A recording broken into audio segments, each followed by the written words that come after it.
Pensionerlar, bugungi ma'lumot siz uchun juda muhim. Agar siz avgust oyida kerakli hujjatni topshirmasangiz, keyingi indeksatsiya, qayta hisob-kitob yoki qo'shimcha to'lovdan vaqtida foydalana olmasligingiz mumkin. Men buni qo'rqitish uchun emas, amaliy hayotda juda ko'p uchraydigan muammoni oldindan tushuntirish uchun aytyapman. Birgina hujjat vaqtida topshirilmagani sababli odamlar oyma-oy kam pensiya olib yuradi. Keyin esa idoradan idoraga qatnab o'z haqqini isbotlashga majbur bo'ladi. Shu sababli videoni oxirigacha ko'ring.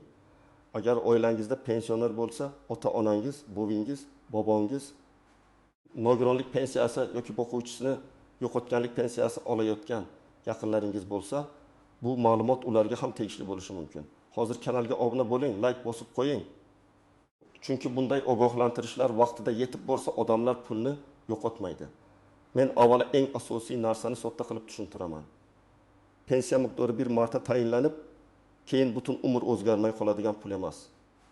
Pensiya miqdori ayrim holatlarda indeksatsiya qilinadi. Ayrim holatlarda qayta hisoblanadi. Ayrim holatlarda esa odamning oilaviy, mehnat yoki ijtimoiy holatiga qarab qo'shimcha to'lovlar qo'shilishi mumkin. Masalan, ish staji aniqlansa, ilgari hisobga olinmagan ish haqi ma'lumotlari topsa qaramog'ida mehnatga layoqatsiz shaxs borligi tasdiqlansa, nogironlik guruhi o'zgarsa yoki nafaqa turiga ta'sir qiladigan yangi hujjat paydo bo'lsa, pensiya qayta ko'rib chiqilishi mumkin. Ilgari ko'pchilik buni oddiy tasavvur qilardi. Davlat pensiyani osharsa, hammaniki avtomatik oshadi. Men hech narsa qilmasam ham bo'ladi deb o'ylardi. Umumiy indeksatsiya bo'yicha ko'p hollarda asosiy oshish avtomatik amalga oshiriladi. Lekin muammo shundaki, hamma o'zgarish ham avtomat chiqavermaydi. Ayrim to'lovlar uchun hujjat kerak bo'ladi. Ayrim ma'lumotlar bazada ko'rinmaydi. Ayrim eski ish joylari yopilib ketgan bo'ladi. Ayrim arxiv ma'lumotlari elektron tizimga kiritilmagan bo'ladi. Ayrim holatlarda pensionerning o'zi ariza bermasa, tizim uni alohida imtiyoz yoki qayta hisob-kitobga haqli deb tan olmaydi. Mana shuning uchun avgust oyidagi hujjat masalasi juda muhim. Avgust ko'p idoralarda keyingi davr to'lovlarini o'quv yili bilan bog'liq tasdiqlarni, qaramog'idagi shaxslar bo'yicha ma'lumotlarni, yashash holati va huquqni tasdiqlovchi hujjatlarni yangilash davri bo'lib qoladi. Agar siz shu davrda kerakli ma'lumotni topshirmasangiz, keyingi oylar uchun qo'shimcha pul avtomatik tushmay qolishi mumkin. Ba'zan pul butunlay yo'q olmaydi. Keyinroq ariza bersangiz qayta hisoblanadi.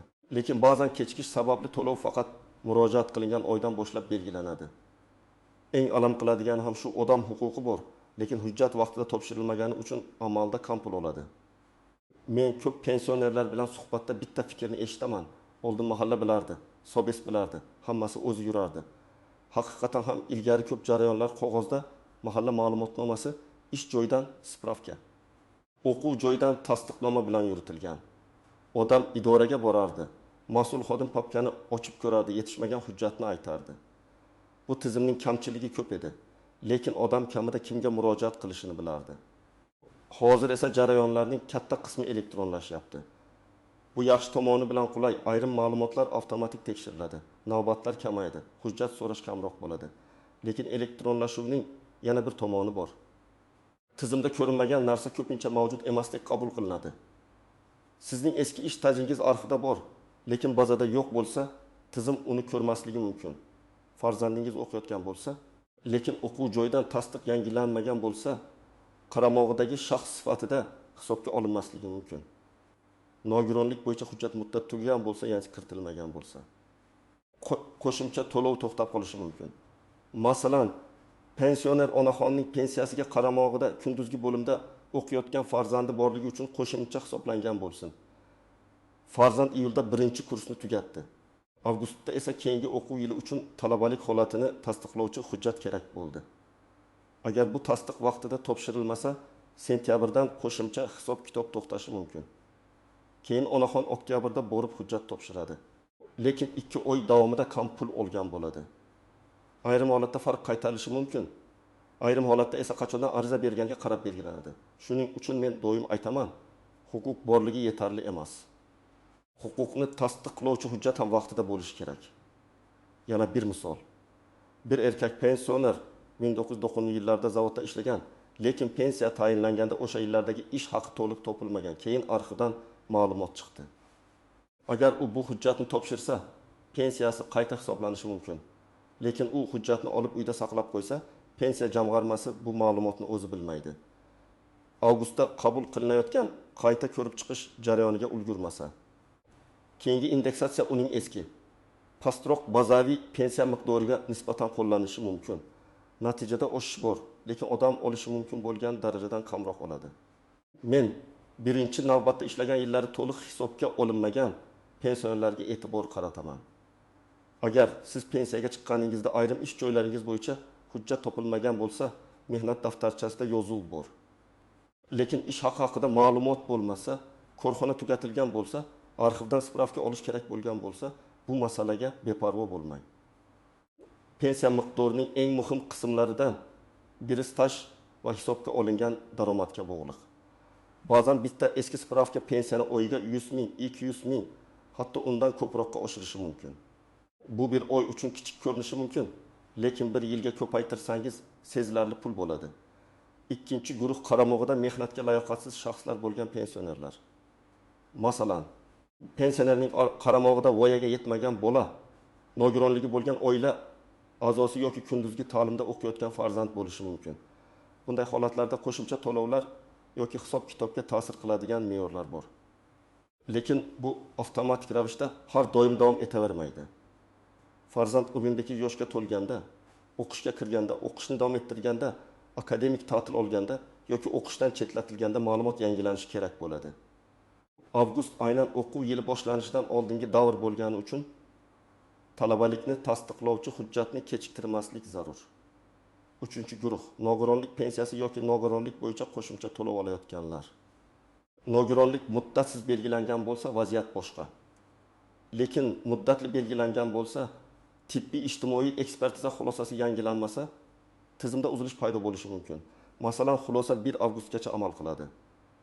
Odam esa qayta ko'rikdan 20 avgustda o'tadi. Shu oralikda hujjat kechiksa, to'lovda uzilish yuzaga kelishi ehtimoli bor. Keyin tiklash mumkin bo'lsa ham, odam bir oy yoki 2 oy moliyaviy qiyinchilikka tushadi. Pensioner uchun esa har bir oy muhim. Dori-darmon, kommunal to'lov, oziq-ovqat, yo'l xarajati bor. 4-guruh boquvchisini yo'qotganlik pensiyasi olayotgan oilalar. Bu yerda ham yosh, o'qish, qaramlik holati, nikoh, ishga kirish kabi omillar ta'sir qilishi mumkin. Masalan, marhum ota yoki onaning farzandi 15 yoshdan oshgan, lekin kunduzgi bo'limda o'qiyapti. U o'qiyotgani tasdiqlamasa, pensiya to'xtatilishi yoki kamaytirilishi mumkin. Ko'pchilik bola o'qishga kirdi, demak hamma biladi deb o'ylaydi. Yo'q, buni mas'ul tizimda tasdiqlash kerak bo'ladi. 5-guruh yashash joyini o'zgartirganlar, boshqa tumanga ko'chganlar. Bank kartasi yoki to'lov shaklini o'zgartirganlar. Ba'zan indeksatsiya emas, to'lovning o'zi kechikadi. Sababi oddiy. Pensioner ro'yxatdagi manzilda yo'q, bank rekviziti eski, karta muddati tugagan, ma'lumotlar mos kelmaydi. Shuning uchun avgustda hujjat topshirish deganda faqat bitta spravkani emas, umuman pensiya ishida siz haqingizdagi ma'lumotlar to'g'riligini tekshirishni tushunish kerak. Endi men muhim bir narsani aniq aytaman. Hamma pensioner vahimaga tushishi shart emas. Agar siz oddiy yoshga doir pensiya olayotgan bo'lsangiz, barcha ish stajingiz ilgari to'liq hisoblangan bo'lsa, qaramog'ingizda alohida hisobga olinadigan shaxs bo'lmasa, nogironlik bo'yicha muddatli hujjatingiz bo'lmasa, o'qiyotgan farzand bo'yicha qo'shimcha olmayotgan bo'lsangiz, yashash joyingiz va bank ma'lumotlaringiz o'zgarmagan bo'lsa, umumiy indeksatsiya odatda avtomatik qo'llanadi. Bunday holatda har oy idoraga yugurish kerak emas. Lekin menga tegishli emas, butunlay beparvo bo'lish ham to'g'ri emas. Men kamida yiliga bir marta pensiya ishini tekshirtirib qo'yishni tavsiya qilaman. Sababi xatolar bo'lishi mumkin. Ba'zan ism familiyada bitta harf farq qiladi. Ba'zan pasport ma'lumoti yangilanadi, lekin eski ma'lumot qoladi. Ba'zan bank kartasi almashtiriladi, lekin tizimdagi rekvizit mos kelmaydi. Ba'zan odam pensiyaga chiqqandan keyin ham ishlagan bo'ladi, lekin keyingi ma'lumotlar hisobga olinmagan bo'ladi. Bularning hammasi pulga ta'sir qilishi mumkin. Keling, oddiy raqam bilan ko'rsataman. Tasavvur qiling. Bir pensioner 2 million 400 ming so'm pensiya oladi. Agar uning eski ish staji bo'yicha yangi arxiv ma'lumoti topilib, pensiyasi 2 million 600 ming so'mga qayta hisoblanishi kerak bo'lsa, farq o'yiga 2 ming so'm. Agar u hujjatni avgustda topshirsa va qayta hisob-kitob sentyabrdan kuchga kirsa, yil oxirigacha bir necha oy davomida ko'proq pul oladi. Agar u buni dekabrda eslasa, shu oylar davomida har oy 2-5 ming so'mdan kam olgan bo'ladi. Bu oilaviy byudjet uchun arzimas pul emas. Yana bir misol. Pensioner ayol o'quvchisini yo'qotganlik pensiyasi bo'yicha farzandi uchun to'lov oladi. Farzand kollej yoki universitetda kunduzgi o'qishda davom etmoqda. O'qish joyidan ma'lumotnoma avgustda olinishi kerak, lekin ular sentyabrda olib boramiz deb kechiktirishadi. Sentyabr pensiyasi kamroq tushadi. Keyin idoraga borishadi, navbat kutishadi, hujjat topshirishadi. Agar tizim qayta tiklasa ham vaqt, asob, transport xarajati ketadi. Eng yomoni shu oyda dori yoki kommunal to'lov uchun yetmay qoladi. 3-misol. Pensioner erkakning nogironlik guruhi bo'yicha qo'shimcha to'lovi bor. Tibbiy ko'rik muddati tugagan. Lekin u baribir men yillar davomida shu holatdaman deb yuradi. Hujjat yangilanmagan uchun to'lov to'xtaydi. U keyin ekspertizadan o'tadi, lekin jarayon bir necha hafta cho'ziladi. Natijada pensiya keladigan kunda odatdagi summadan kam pul tushadi. Mana shu holatlar amaliyotda ko'p uchraydi. Endi asosiy savol, avgustda qaysi hujjat topshirilishi kerak? Men buni bitta nom bilan cheklab qo'ymayman. Chunki har bir pensionerning vaziyati boshqacha. Lekin eng ko'p uchraydigan hujjatlar quyidagilar. Pensiyani qayta hisoblash uchun ariza, ish staji yoki ish haqi to'g'risidagi arxiv ma'lumotnomasi, qaramog'idagi shaxsni tasdiqlovchi hujjat, kunduzgi ta'limda o'qiyotganlik haqida ma'lumotnoma, nogironlik bo'yicha yangi tibbiy ijtimoiy ekspertiza xulosasi, yashash joyi yoki oilaviy holatga oid tasdiq, bank rekvizitlari yangilangani haqidagi ma'lumot. Men ekspert sifatida sizga shuni aytaman. Eng xavfli xato menga aniq qaysi hujjat kerakligini bilmayman, demak hech narsa qilmayman deyishdir. Bilmasangiz, aynan shuni aniqlash uchun borasiz. Pensiya bo'limiga yoki davlat xizmatlari markaziga murojaat qilib, mening pensiya ishim bo'yicha qayta hisob-kitob, qo'shimcha to'lov yoki indeksatsiyaga ta'sir qiladigan yetishmayotgan hujjat bormi deb so'raysiz. Shu savolni aniq berish kerak. Faqat pensiyam oshadimi desangiz umumiy javob olishingiz mumkin. Asos va muddatni so'rashingiz kerak. Bu masalada bir nechta nozik joy bor. Birinchisi, hujjat topshirilgan sana muhim. Og'zaki aytganingiz, telefonda so'raganingiz, tanish xodimga ko'rsatganingiz yetarli emas. Ariza qabul qilingan bo'lishi, ro'yxatga olingan bo'lishi, sizda qabul qilinganini tasdiqlovchi belgi yoki elektron xabarnoma bo'lishi kerak. Agar ertaga nizo chiqsa, men avgustda kelgandim degan gapni isbotlash qiyin. Mana arizam qabul qilingan sana deyish esa boshqa masala. Ikkinchisi hujjatning muddati. Ayrim ma'lumotnomalar yangi bo'lishi kerak. Masalan, o'qish joyidan olingan hujjat o'tgan yilniki bo'lsa, u hozirgi holatni tasdiqlamasligi mumkin. Nogironlik xulosasi muddati tugagan bo'lsa, u bilan hozirgi to'lovni davom ettirish qiyin bo'ladi. Arxiv ma'lumotnomasi esa odatda tarixiy ma'lumot bo'lgani uchun muddati boshqacha baholanadi. Lekin undagi ism, sana, korxona nomi, lavozim va ish davri aniq bo'lishi kerak. Uchinchisi ism familiya o'zgarishi. Ayniqsa ayollarda nikohdan keyin familiya o'zgargan bo'lsa, eski ish joyidagi hujjatda boshqa familiya, pasportda boshqa familiya bo'lishi mumkin. Bu holda nikoh guvohnomasi yoki familiya o'zgarganini tasdiqlovchi hujjat kerak bo'ladi. Aks holda arxiv spravkasi sizniki ekanini bog'lashda muammo chiqadi. To'rtinchisi, chet elda bo'lib turgan pensionerlar. Agar pensioner uzoq muddat boshqa davlatda bo'lsa, yashash holati, bank orqali olish, ishonchnoma, shaxsni tasdiqlash kabi masalalar paydo bo'lishi mumkin. Bunday vaziyatda oldindan konsullik, pensiya organi yoki vakolatli idora orqali tartibni aniqlash kerak. Men kelganimda hal qilaman deb yurish pensiya to'lovida tanaffusga olib kelishi mumkin. 5-si ishlayotgan pensionerlar. Ayrimlar pensiyaga chiqqandan keyin ham ishlashda davom etadi. Ularning ish staji, sug'urta badallari, daromadlari bo'yicha ma'lumotlar keyinchalik pensiyaga ta'sir qilishi mumkin.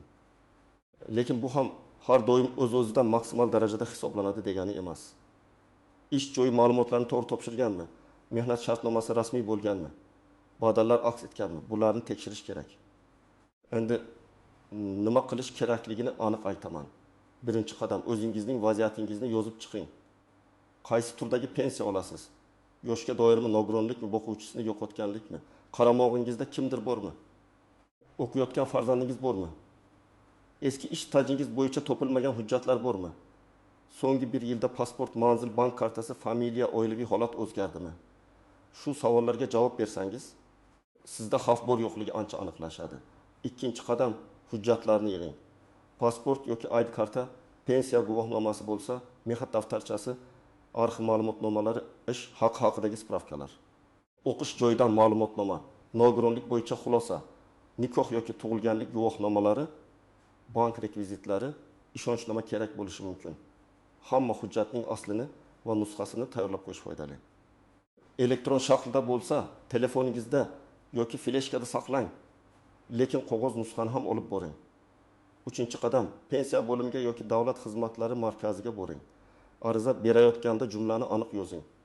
Pensiyamni qayta hisoblab berishingizni, mavjud hujjatlarini pensiya ishimga qo'shishingizni va qo'shimcha to'lov hamda indeksatsiyaga ta'sir qiladigan holatlarni tekshirishingizni so'rayman.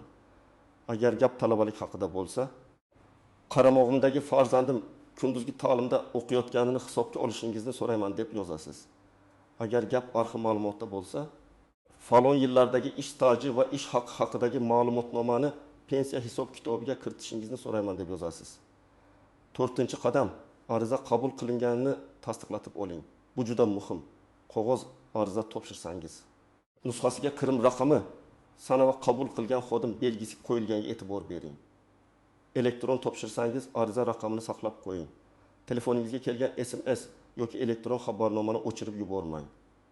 Keyin tekshirish kerak bo'lsa, aynan shu raqam bilan murojaat qilasiz. 5-qadam, natijani kutib qolmang, nazorat qiling. Ariza berdim, endi hammasi bo'ldi deb o'ylamang.